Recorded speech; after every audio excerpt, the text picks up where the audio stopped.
ترکی نے ایک بڑا فیصلہ کیا ہے جس نے سب کو ذرا پریشان سا کر دیا ہے۔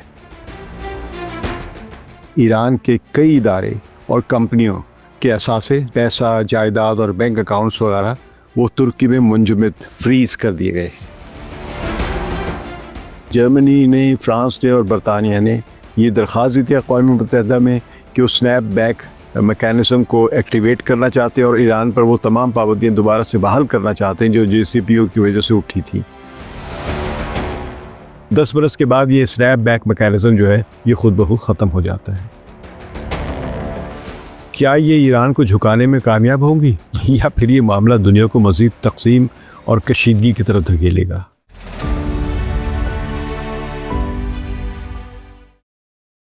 لندن سے صحافی ثقلین امام کو سلام قبول کیجیے۔ ہمارا موضوع آج کا ہے ایک بڑا عجیب سا، مسلم ممالک کس طرح مغرب کی ابھی تک تقلید کر رہے ہیں اور اپنے ہی ساتھیوں کو کس طرح نقصان پہنچانے کے ایک ڈبل گیم کھیل رہے ہیں۔ ساتھیوں، ویڈیو سننے سے پہلے آپ سے درخواست ہے کہ ہمارے چینل کو سبسکرائب کریں اور بیل آئیکن کو ضرور دبائیں تاکہ آپ کو اس طرح کی اور بھی ویڈیوز کے بارے میں اطلاعات مل سکے۔ اکتوبر 2025 کے شروع میں ترکی نے ایک بڑا فیصلہ کیا ہے جس نے سب کو ذرا پریشان سا کر دیا ہے۔ صدر رجب طیب ایردوان نے ایک حکم نامے کے ذریعے اعلان کیا ہے کہ ایران کے کئی ادارے اور کمپنیوں کے اثاثے جو کہ ترکی میں ہیں، یعنی ان کے پیسہ، جائیداد اور بینک اکاؤنٹس وغیرہ وہ ترکی میں منجمد فریز کر دیے گئے ہیں۔ عام طور پہ توقع کی جاتی ہے کہ یہ کوئی دشمن ممالک یا مغربی ممالک یا امریکہ کرتا ہے، لیکن یہ ترکی نے کیا ہے اپنے ہمسائے ایران کے ساتھ۔ اس کا مطلب یہ ہے کہ یہ ادارے ترکی میں اپنے پیسے یا جائیداد کو اب استعمال نہیں کر سکیں گے کیونکہ ان کے اکاؤنٹس فریز ہو گئے ہیں۔ یہ فیصلہ ترکی نے اقوام متحدہ کی ایک پرانی قرارداد کے تحت کیا ہے جسے سنیپ بیک میکینزم کہا جاتا ہے۔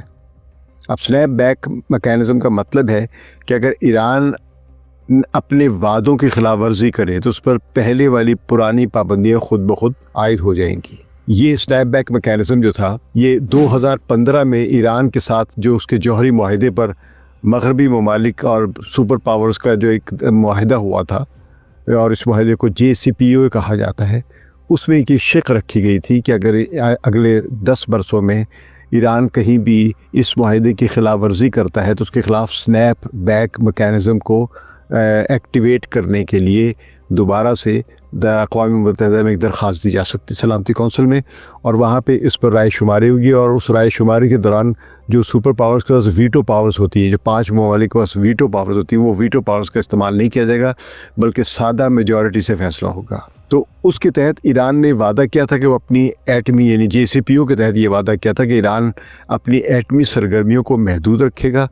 اور یورینیم کو ایک خاص حد سے زیادہ نہیں افزودہ کرے گا، انرچ نہیں کرے گا۔ اس کے بدلے میں اس پر لگی پرانی عالمی پابندیاں ختم کر دی گئی تھیں، لیکن معاہدے میں شرط یہ تھی کہ اگر کبھی ایران نے وعدہ توڑا تو کوئی بھی شریک ملک اقوام متحدہ کو اطلاع دے سکتا ہے، اور پھر 30 دن کے اندر اگر نیا فیصلہ نہ ہوا تو پرانی پابندیاں خود بخود واپس لگ جائیں گی۔ اسے ویٹو نہیں کیا جا سکتا تھا، یعنی کوئی ایک ویٹو پاور جو ہے وہ یہ یا اس ملک کا کوئی بھی رکن جو ہے یا اس معاہدے کا جو بھی کوئی رکن ہے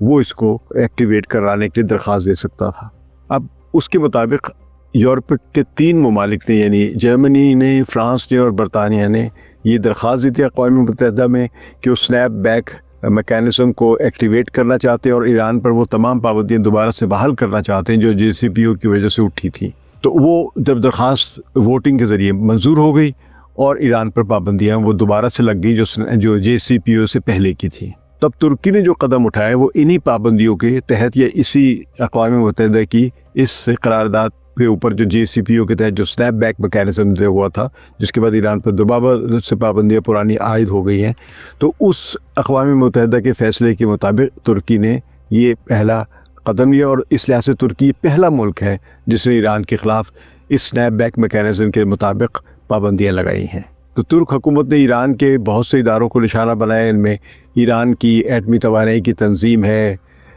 اور ایران کے تمام ایٹمی منصوبوں کی نگراں جو ادارے ہیں وہ ہیں، ایران کے بڑے بینک ہیں جیسے بینک صادرات بھی اس فہرست میں آتے ہیں، اور بھی جو ایسی کمپنیاں ہیں جو اس منصوبے کی مالی مدد کرتے ہیں ان پہ یہ الزام رہا ہے۔ تو اس طرح اصفہان اور کرج کے ایٹمی تحقیقی مراکز، زراعت اور میڈیکل ریسرچ کے ادارے جو جوہری ریسرچ سے وابستہ ہے، یہ شپنگ کمپنیاں جو سامان لانے کے یا لے جانے کا کام کرتی تھی، اور اس سے متعلقہ اور بھی انرجی کمپنیاں، یہ سب متاثر ہوئی ہیں۔ کیونکہ ایران اور ترکی کے اچھے تعلقات رہے ماضی میں، تو ایران نے ترکی میں کافی ساری سرمایہ کاری کی ہوئی ہے اور اپنے دفاتر بھی کھولے ہوئے ہیں، اپنے ایسٹس بھی رکھے ہوئے ہیں وہاں پہ۔ تو سوال یہ ہے کہ یہ سب کچھ اب کیوں ہو رہا ہے؟ اس کا پس منظر یہ ہے کہ 2018 میں امریکہ نے یک طرفہ طور پر اسی JCPOA سے کا جو معاہدہ تھا اس سے علیحدگی اختیار کر لی تھی۔ اس وقت کے صدر ڈونلڈ ٹرمپ، جو آج بھی ڈونلڈ ٹرمپ ہیں، انہوں نے یہ معاہدہ کے بارے میں کہا تھا کہ یہ امریکہ کے لیے نقصان دہ ہے، اور یک طرفہ طور پر سے الگ ہو گئے تھے، دستبردار ہو گئے تھے۔ تو امریکہ نے نہ صرف معاہدے سے نکلنے کا اعلان کیا تھا، بلکہ ایران پر اپنی سخت پابندیاں دوبارہ لگا دی تھیں، جو کہ JCPOA کی وجہ سے باراک اوباما کے زمانے میں ہٹائی گئی تھی۔ اس کے بعد دنیا کے اکثر ممالک نے کہا کہ امریکہ کو اب اس معاہدے کے تحت کوئی حق حاصل نہیں، کیونکہ وہ خود اس معاہدے سے باہر نکل گیا۔ جب امریکہ اس معاہدے سے باہر ہی نکل گیا ہے تو اس کی کیا اخلاقی یا قانونی حیثیت رہ جاتی ہے کہ وہ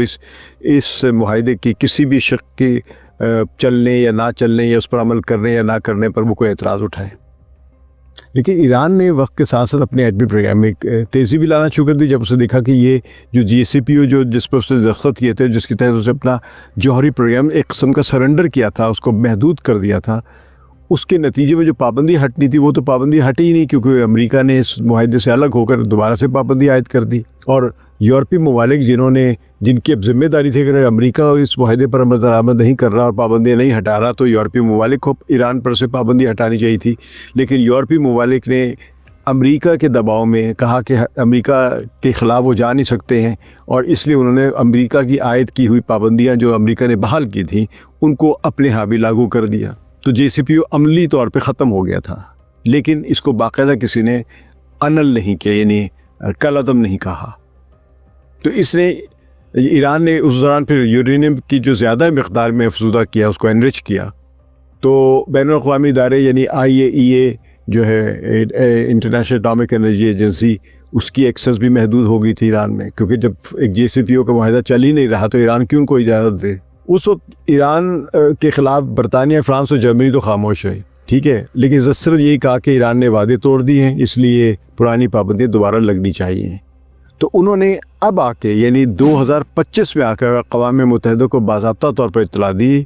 اور یوں سنیپ بیک میکینزم دوبارہ سے بحال ہو گیا اور ایران پر پرانی پابندیاں اب آ کے لگ گئی۔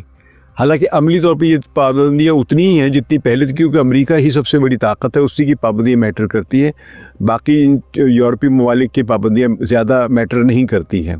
تو لیکن اب انہوں نے یہ سنیپ بیک میکینزم کو بحال کر کے ایک لحاظ سے یہ قانونی جواز پیدا کرنے کی کوشش کی کہ کیونکہ ایران نے JCPOA کے تحت جو اس کی پر پابندیاں تھیں، محدود انرچ یورینیم کرنی تھی، افزودہ کم کرنی تھی، اس نے یہ حد توڑ دی، اور IAEA کے جو انسپیکٹرز تھے ان کو وہاں پہ ایکسس کم کر دی، تو لہذا ایران نے اس معاہدے کی خلاف ورزی کی اور اس پر سنیپ بیک میکینزم کے تحت دوبارہ سے پابندیاں بحال ہو جانی چاہیے۔ اس ستمبر کے مہینے میں جب یہ قرارداد پاس ہوئی ہے، یہ فیصلہ ہوا سنیپ بیک میکینزم کا ایران پر پابندیاں دوبارہ سے بحال کرنے والا،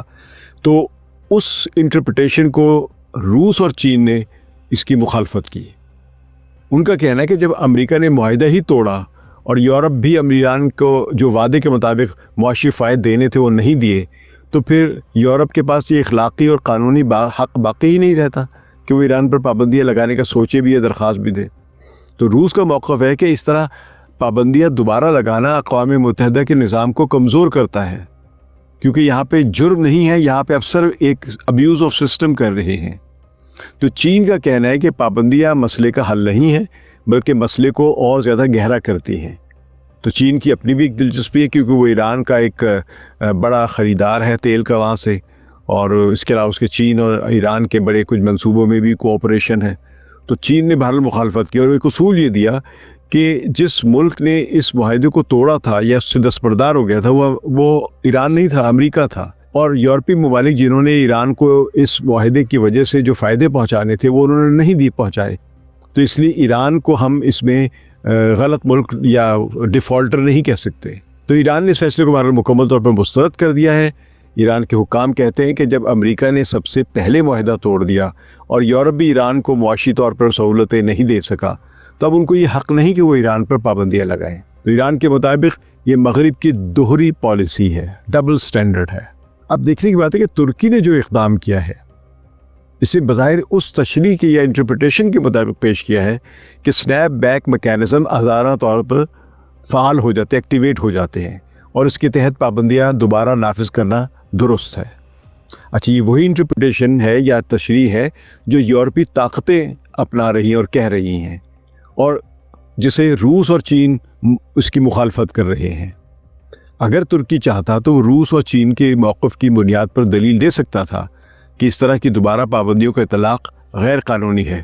مگر اس نے عملاً اس رستے کا انتخاب نہیں کیا، یعنی چین اور روس کی انٹرپریٹیشن کو فالو نہیں کیا۔ ترکی نے مغرب نواز انٹرپریٹیشن کی جو باتیں ہیں وہ اپنائی، تو یہ ترکی کی پالیسی کی ایک سمت کو نمایاں کیا اس نے کہ وہ مغرب کی انٹرپریٹیشن کو لے رہا ہے، چین اور روس کی انٹرپریٹیشن کو نہیں اپنا رہا ہے، یعنی مغربی سٹینڈرڈز کو، انٹرپریٹیشن کو قبول کر رہا ہے۔ یہ ایک قسم کی ترکی کی خارجہ پالیسی کا ایک بڑا کلیدی نقطہ سامنے آ رہا ہے، جو ظاہر اگر ہم دیکھیں تو یہ صرف ایرانی کا مسئلہ نہیں، دیگر معاملات بھی، مثلاً غزہ کے مسئلے میں بھی ترکی کی یہی پالیسی دیکھی گئی ہے کہ وہ بظاہر تو اسرائیل کی مذمت بھی کرتا ہے، لیکن اسرائیل کے ساتھ یا غزہ کی مدد کے بارے میں اس کا عملی طور پہ رویہ وہی ہے جو مغرب کہتا ہے یا جو نیٹو چاہتی ہے۔ تو مسلم ممالک وہ ہیں جو اکثر ایک دوسرے کے خلاف پابندیاں لگاتے ہیں یا نقصان پہنچاتے ہیں۔ یہ کیسے مسلم ممالک ہے؟ ایسے میں جب ہم داخلی فیصلوں پر غور کریں تو غیر مسلم ممالک کے اقدامات کی جگہ ان داخلی تضادات پر پہلے ہمیں غور کرنے کا موقع ملتا ہے۔ یہ سوچنا چاہیے ہمیں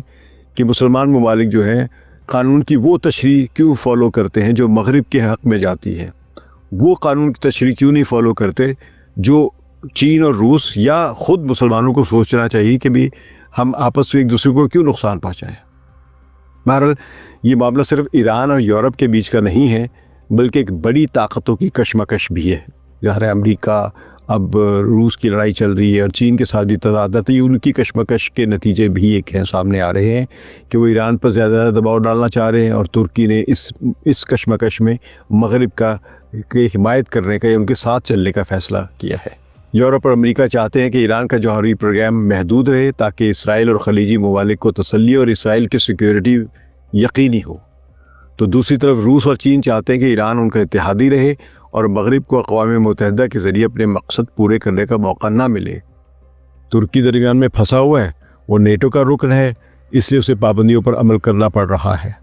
لیکن ساتھ ہی ایران کے ساتھ اس کے تجارتی تعلقات بھی ہیں جنہیں وہ مکمل طور پر توڑنا بھی نہیں چاہتا ہے۔ تب یہ عجیب ایک رویہ ہے۔ تو بہرحال اس پس منظر میں اب سب کی نظریں جو ہیں وہ 18 اکتوبر 2025 پر ہیں۔ اس دن اقوام متحدہ کی قرارداد کے تحت یہ سنیپ بیک میکینزم ہی ختم ہو جائے گا، یعنی سنیپ بیک میکینزم جو ایران کے خلاف دوبارہ پابندیاں لگانے کے لیے استعمال ہو رہا ہے، ابھی ہوا ہے، اس کی قانونی یا رسمی جو ایفیکٹونیس ہے، اثر پذیری، وہ اسی تاریخ تک جاری رہے گی، یعنی 18 اکتوبر تک۔ اس کے بعد اس مخصوص میکینزم کے تحت مزید پابندیاں لگانے یا اسے دوبارہ ایکٹیویٹ کرنے کا اختیار خود بخود ختم ہو جائے گا، کیونکہ سنیپ بیک میکینزم کو ایکٹیویٹ کرنے کی جو حد تھی یا مدت تھی وہ 10 برس تھی، یعنی 2015 سے لے کر 2025 کو اکتوبر کی 18 بنتی ہے، یہ 10 برس پورے ہو جائیں گے۔ تو 10 برس کے بعد یہ سنیپ بیک میکینزم جو ہے یہ خود بخود ختم ہو جاتا ہے۔ تب سوال یہ کہ اس سے پہلے یہ پابندیاں کتنی سختی سے لاگو ہوں گی، یعنی ترکی نے جو اعلان کیا ہے ان پابندیوں کا جو ایران پر لگائی، اس سے کتنی سختی سے لاگو کر سکے گا ایران کے خلاف، اور کیا یہ ایران کو جھکانے میں کامیاب ہوں گی، یا پھر یہ معاملہ دنیا کو مزید تقسیم اور کشیدگی کی طرف دھکیلے گا۔ اگر یہ تجزیہ پسند آیا ہے تو کامنٹس میں اپنا فیڈ بیک ضرور دیں، اور ہمارے چینل کو سبسکرائب کریں اور بیل آئیکن ضرور کلک کریں۔ بہت شکریہ۔ ثقلین امام کو اجازت دیجیے۔ خدا حافظ۔